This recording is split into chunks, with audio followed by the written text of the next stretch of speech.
Discours sur les loges maçonniques et leur position face à l'islam. Mesdames et messieurs, aujourd'hui, je souhaite aborder un sujet qui suscite souvent des débats enflammés et des controverses, les loges maçonniques et leur position face à l'islam. Ce sujet, bien que complexe, mérite d'être examiné sous un angle éclairé, objectif et respectueux. La franc-maçonnerie, avec ses longues traditions et ses multiples interprétations, offre un cadre symbolique et philosophique qui peut enrichir notre compréhension des différentes croyances religieuses, y compris l'islam. Pour commencer, il est essentiel de définir ce que sont les loges maçonniques. Historiquement, la franc-maçonnerie est un mouvement fraternel qui remonte au XVIe siècle en Europe, s'inspirant des guildes de pierre, mais évoluant pour devenir un espace où l'on partage des valeurs de liberté, d'égalité et de fraternité. Les loges maçonniques sont des assemblées locales où les membres se réunissent pour discuter de philosophie, de morale et de spiritualité, tout en pratiquant des rituels qui renforcent leur engagement envers ces idéaux. Les loges sont souvent perçues comme un refuge pour ceux qui cherchent à transcender les dogmes religieux traditionnels.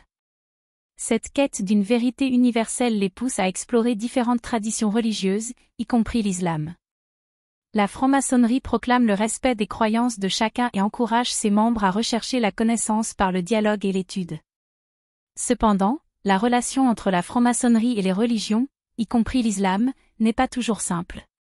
À travers l'histoire, des tensions ont souvent surgi. La position officielle de la franc-maçonnerie peut varier d'une loge à l'autre, et d'un pays à l'autre. Dans certains contextes historiques, les loges ont été perçues comme des forces subversives, antagonistes aux institutions religieuses établies, y compris l'islam dans certaines régions du monde. Cette perception a souvent été alimentée par des interprétations erronées de leurs activités et de leurs rituels. Il est crucial de distinguer entre la perception externe de la franc-maçonnerie et la réalité interne de son fonctionnement. En effet, au sein des loges, l'islam est souvent abordé avec respect. Les maçons, en tant que chercheurs de vérité, reconnaissent la richesse de la tradition islamique, sa profondeur théologique, ainsi que ses contributions à la philosophie, aux sciences et à l'art. La franc-maçonnerie peut être un pont, favorisant le dialogue entre différentes cultures et visions du monde. Ce dialogue est d'autant plus nécessaire dans un contexte mondial où la polarisation religieuse et culturelle peut parfois mener à des malentendus et à des conflits. Un autre aspect essentiel à considérer est la notion de tolérance qu'incarne la franc-maçonnerie. Les maçons croient en la liberté de conscience, ce qui signifie qu'ils admettent la diversité des opinions et des croyances. Cette position de tolérance invite les membres à respecter toutes les religions, y compris l'islam.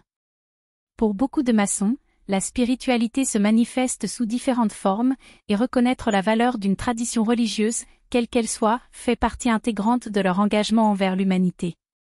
Il est également important de mentionner que certains membres de la communauté musulmane elle-même adoptent une approche similaire envers la franc-maçonnerie. Bien que certaines interprétations de l'islam soient critiques à l'égard des structures secrètes et des organisations fraternelles, d'autres musulmans voient en la franc-maçonnerie un espace d'échange intellectuel et de fraternité. Certains concepts maçonniques, tels que la solidarité, la charité et la recherche du progrès moral, trouvent des échos dans les enseignements islamiques. La question de l'initiation et des rituels maçonniques peut parfois susciter des interrogations.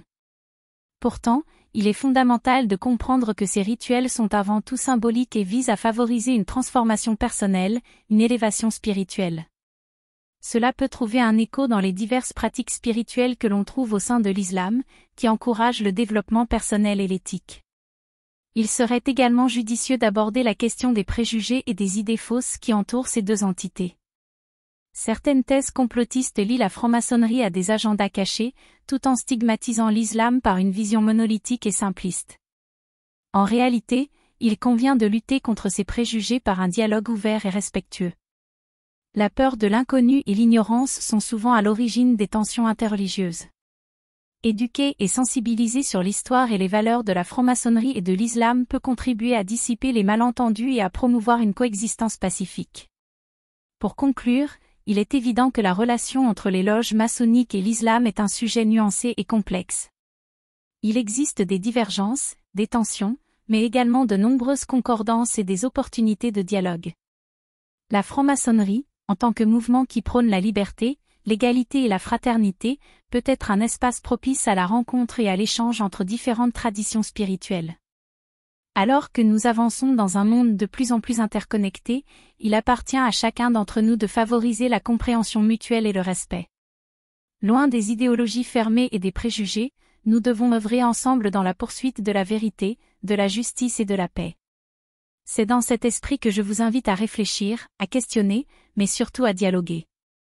Car, au final, c'est par le partage des idées et des expériences que nous construirons un avenir harmonieux. Je vous remercie pour votre attention.